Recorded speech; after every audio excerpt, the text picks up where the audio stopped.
Hello friends, welcome to my channel VPS travel और मैं आप सभी का फ्रेंड राहुल शेरावत स्वागत करता हूं दोस्तों आप सभी का एक नई वीडियो में।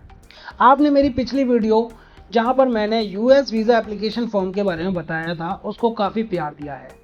आज की वीडियो में मैं आपको बताऊंगा उसकी सेकंड वीडियो में कि कैसे आप यूएसए वीज़ा के लिए आप अपनी अपॉइंटमेंट शेड्यूल कर सकते हैं। तो दोस्तों वीडियो को आप अंत तक देखिए ताकि आपका कोई भी डाउट ना रहे। और दोस्तों अगर आप मेरे चैनल पर न्यू हैं तो प्लीज़ चैनल को like share follow and subscribe कीजिए। तो चलिए मैं दोस्तों अब आपको स्क्रीन की तरफ लेकर चलता हूँ। तो दोस्तों आपको सबसे पहले ये जो वेबसाइट है usvisascheduling.com/en-us/ तो इसको नोट डाउन कर लीजिए। अब यहाँ पर मैंने ऑलरेडी यहाँ पर पहुँच चुका हूँ। अब आप देख सकते हैं दोस्तों यहाँ पर जब आप फर्स्ट टाइम आए हैं तो आपको क्या करना है, साइन अप नाउ वाले ऑप्शन पर जाना होगा कि यहाँ पर क्या है, आपका user name, password, confirm password, ये सब ऑप्शंस हैं। आपको यूज़र नेम बनाना है, जैसे कि मेरा यूज़र नेम मैं बनाता हूँ vpstravel24@gmail.com मेरी वेबसाइट है। तो मैं क्या कर रहा हूँ कि मैंने अपने vpstravel24 तक, और आप चाहें तो लॉगिन अपनी मेल आईडी से भी कर सकते हैं। अब न्यू पासवर्ड जो आप बनाना चाहते हैं वो बनाइए और सेम पासवर्ड कंफर्म पासवर्ड में डालिए। इसके बाद आप जिस अकाउंट को लिंक करना चाहते हैं इस पर, तो यहाँ पर आपको वो ईमेल आईडी डालनी है। जब आप सेंड वेरिफिकेशन कोड पर जाएंगे तो उसके बाद आपके पास उस मेल आईडी पर ओटीपी जाएगा। तो ओटीपी आपको यहाँ पर डालेंगे तो वो वेरीफाई हो जाएगा। चलिए मैं आपको दिखाई देता हूँ यहाँ पर, जैसे कि vpstravel24 है @gmail.com, मैंने इसको डाला। अब यहाँ पर वेरिफिकेशन कोड जाएगा। अब ये देखेंगे वेरिफिकेशन कोड, ये मेरी मेल आईडी खुल चुकी है। कई बार ओटीपी आने में थोड़ा टाइम लगता है, पर आप पेशेंस रखिए। तो ओटीपी आने में थोड़ा टाइम ले रहा है। तो बेसिकली जब ये ओटीपी आएगा तो हमें क्या करना है कि यहाँ पर ओटीपी एंटर करेंगे और वेरीफाई कोड कर देंगे। जब एक बार वेरीफाई हो जाएगी मेल आईडी, उसके बाद हम फर्दर प्रोसेस स्टार्ट कर सकते हैं। यहाँ पर बेसिकली आपका गिवन नेम, सरनेम जैसा कि आपके पासपोर्ट में है वैसा आपको एंटर करना है। इसके बाद आपके ये 3 सिक्योरिटी क्वेश्चंस हैं। ये जो क्वेश्चंस हैं आपको इनमें से चूज करना है और उनका जो है आंसर आपको देना है। इसी तरीके से सेकंड सिक्योरिटी क्वेश्चन है और थर्ड सिक्योरिटी क्वेश्चन है। तो आपको इस तरीके से आपको यहाँ पर एंटर करना है और फिर उसके बाद आपको क्रिएट पर जाना है। जब आप एक बार क्रिएट कर लेंगे अकाउंट, उसके बाद आपको लॉगिन करना होगा। तो चलिए मैं अब आपको अकाउंट लॉगिन करके दिखा देता हूँ। तो दोस्तों अब आप देख सकते हैं लॉगिन करने के लिए हमें यहाँ पर यूज़र नेम, पासवर्ड और यहाँ पर जो कैप्चा दिया गया है वो हमको एंटर करना पड़ेगा। उसके बाद हम लोग आगे लॉगिन कर सकते हैं। यहाँ पर मेरे को 2 क्वेश्चंस का आंसर देना है, तो मैं उसका आंसर दे देता हूँ और इसको कंटिन्यू करता हूँ। अब आप देख सकते हैं यहाँ पर हमारा प्रोफाइल जो है, अब आप देख सकते हैं हमारी यहाँ पर प्रोफाइल आ चुकी है। तो बेसिकली हमें क्या करना है, जो प्राइमरी मेल आईडी है हम इसको कॉपी कर लेंगे और कॉन्टैक्ट मेल आईडी पे पेस्ट कर लेते हैं।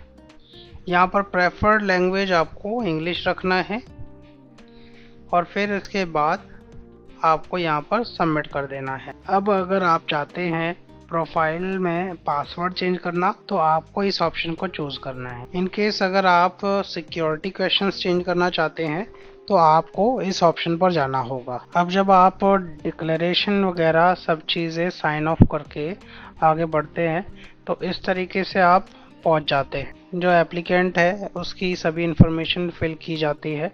तो ये मैं इन्फॉर्मेशन सिक्योरिटी पर्पस के लिए इन सबको हाइड कर दूंगा। तो यहाँ पर passport number, date of issue, expiry, Aadhaar card, तो जो फॉर्मेट है MMDDYY फॉर्मेट में ये आपको डिटेल्स फिल करनी होगी। इसके बाद आपको सबमिट ऑप्शन पर क्लिक करना होगा। अब आप नेक्स्ट देख सकते हैं यहाँ पर आपको कंट्री सेलेक्ट करनी है। इसके बाद आपको नॉन इमिग्रेंट वीज़ा ऑप्शन पर सेलेक्ट करना है। इसके बाद पूछा जाता है एम्बेसी, तो यहाँ पर आपको एम्बेसी सेलेक्ट करनी है जिस एम्बेसी में आप इंटरव्यू देने के लिए अपीयर होंगे। अब आप देख सकते हैं यहाँ पर लोकेशन चेन्नई, हैदराबाद, कोलकाता, मुंबई, न्यू दिल्ली। तो यहाँ पर लगभग 5 ऑप्शंस हैं। उनमें से अपनी डिज़ायर्ड लोकेशन को आप सेलेक्ट कर सकते हैं। उसके बाद post visa category, post visa category पर जब आप क्लिक करेंगे तो ये आपके पास ऑप्शंस खुलते हैं जो नॉन इमिग्रेंट वीज़ा में आते हैं। तो यहाँ पर अभी हम बात करेंगे बिजनेस और टूरिज्म, तो इसको हम सेलेक्ट कर लेते हैं। इसके बाद वीज़ा प्रायोरिटी पर जाते हैं। अब आप देख सकते हैं वीज़ा प्रायोरिटी पर इंग्लिश आ रहा है। अब इसके नीचे यहाँ पर जाने के बाद हमें सेलेक्ट करना है B1 B2। ये टूरिज्म और बिजनेस की कैटेगरी है, हम इसको सेलेक्ट कर लेते हैं। इसके बाद अब हम नेक्स्ट पर क्लिक करते हैं। अब आप देख सकते हैं यहाँ पर आपसे DS-160 नंबर पूछा गया है। मेक श्योर आपका DS-160 जो है वो ऑलरेडी सबमिटेड होना चाहिए, अदरवाइज ये DS-160 नहीं लेगा सॉफ्टवेयर।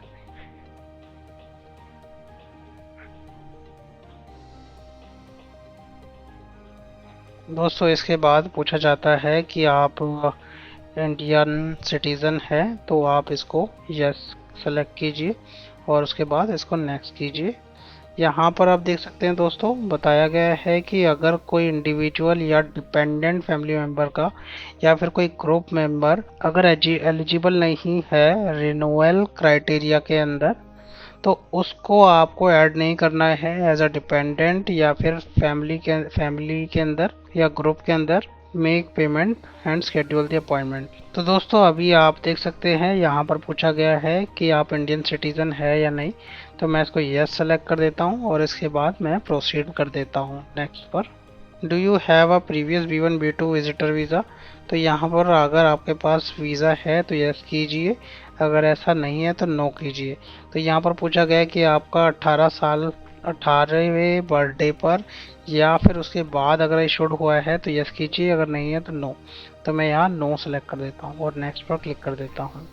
इसके बाद biometric appointment at the visa application centre, यहाँ पर बताया गया है कि जितने भी एप्लीकेंट्स हैं उनको रिक्वायर्ड है बायोमेट्रिक अपॉइंटमेंट के लिए, except for those who under as 14 और ओवर द एज ऑफ 79। तो जिनकी एज 14 या 14 से कम या फिर 79 से ज़्यादा है वो लोग को बायोमेट्रिक देने की ज़रूरत नहीं है। This applicants are not required to appear in person, तो इन लोगों को अपने पर्सनली आने की ज़रूरत नहीं है। फैमिली मेम्बर और रिप्रेजेंटेटिव में सबमिट देयर रिक्वायर्ड डॉक्यूमेंट्स, तो कोई फैमिली मेम्बर या फिर रिप्रेजेंटेटिव इनकी एप्लीकेशन को सबमिट कर सकता है।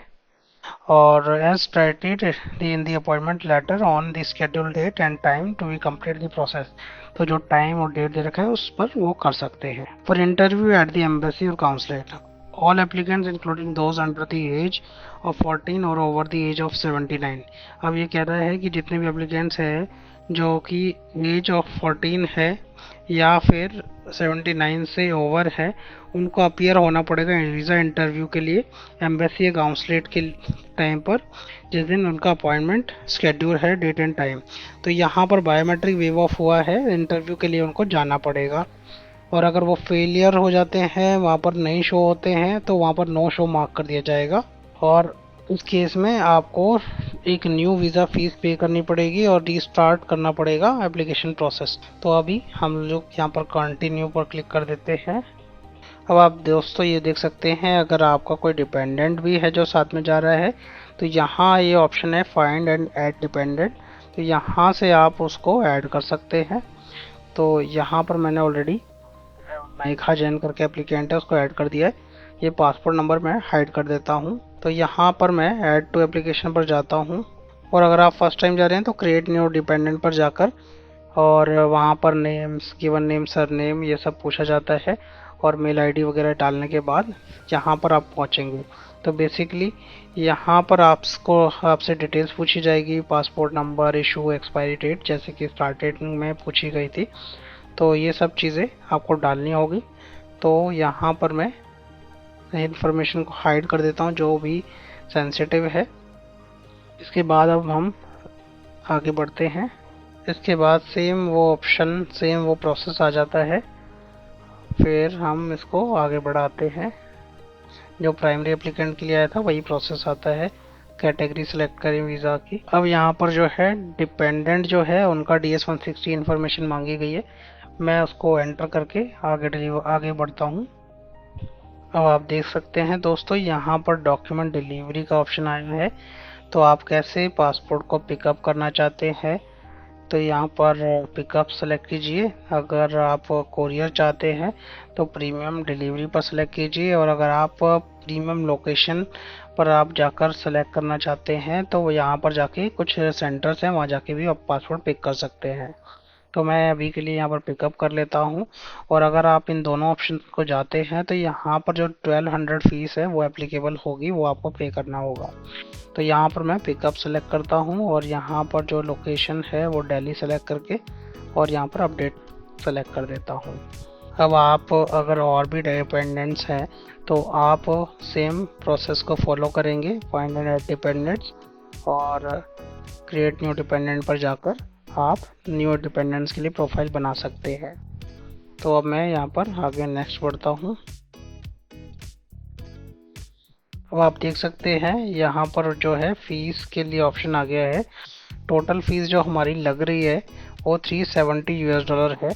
अगर इंडियन करेंसी में बात करें तो 35520 ये पेमेंट करनी होगी। यहाँ पर ऑप्शन है यूपीआई का, अगर यूपीआई से ऑप्शन पे करना चाहते हैं तो। इसके अलावा एक्सिस बैंक में जाके भी कर सकते हैं, कैश में जाकर। बाकी एनईएफटी है, ड्रंक बैंक है। तो यहाँ से आप जो भी ऑप्शन आपके लिए बेस्ट है वो आप ले सकते हैं।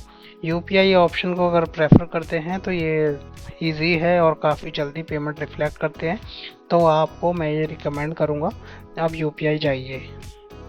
अब नेक्स्ट यहाँ पर देखेंगे I acknowledge the terms and condition, इस पर क्लिक करना है और यहाँ पर सबमिट ऑप्शन पर जाना होगा। तो यहाँ पर हम पेमेंट ऑलरेडी डिपॉजिट कर चुके हैं, तो यहाँ पर कंटिन्यू टू कंफर्म रिसिप्ट आ रहा है। और अगर आपने पेमेंट नहीं की है तो वहाँ पर जाएंगे, उसके बाद ये आपको लैंड करता है VFS पोर्टल पर, जहाँ पर जाकर आपको इसकी पेमेंट करनी होगी। और फिर आपको रिफ्रेश करके यहाँ पर इस तरीके से आपका आ जाएगा कंटिन्यू टू कंफर्म रिसिप्ट, इस पर क्लिक करना होता है। अब आप देखेंगे यहाँ पर रिसिप्ट को कंटिन्यू करने के बाद यहाँ पर कंफर्मेशन के लिए आ रहा है, तो यहाँ पर अब हम सबमिट कर देते हैं। अब दोस्तों आप देख सकते हैं यहाँ पर अब ये अपॉइंटमेंट के ऑप्शंस खुल चुके हैं। तो अब यहाँ से आपको अपॉइंटमेंट बुक करनी होगी, जो भी ऑप्शन आपके लिए राइट फिट है उसके अकॉर्डिंग इसको कर सकते हैं। न्यू दिल्ली, चेन्नई, हैदराबाद। तो इनिशियली ये OFC होगी, OFC यानी कि VFS अपॉइंटमेंट होगी। और इसके बाद आपको जब आप स्लॉट सेलेक्ट कर लेते हैं उसके बाद आपका एम्बेसी स्लॉट खुलता है। अभी मैं देखता हूँ पर अभी स्लॉट्स यहाँ पर अवेलेबल नहीं है, तो आपको बीच में देखना पड़ेगा, तो उस तरीके से आपको अपॉइंटमेंट मिल सकती है। तो दोस्तों आई होप आपको वीडियो समझ आई होगी और मैंने सभी स्टेप्स इस वीडियो में बताए हुए थे कि क्या क्या चीज़ें आपको टेक केयर करना होगा जब आप अपॉइंटमेंट ले रहे हैं। तो ये दोस्तों ये आपको नॉर्मल अपॉइंटमेंट का प्रोसेस मैंने आपको बताया है। इन केस अगर दोस्तों आप चाहते हैं कि मैं आपको अर्जेंट अपॉइंटमेंट में हेल्प करूं, जो कि विद इन 1 मंथ के अंदर हम प्रोवाइड कराते हैं, तो आज ही हमारी स्क्रीन पर दिखाए हुए नंबर पर कॉन्टैक्ट कर सकते हैं दोस्तों। Thank you so much friends for watching this video.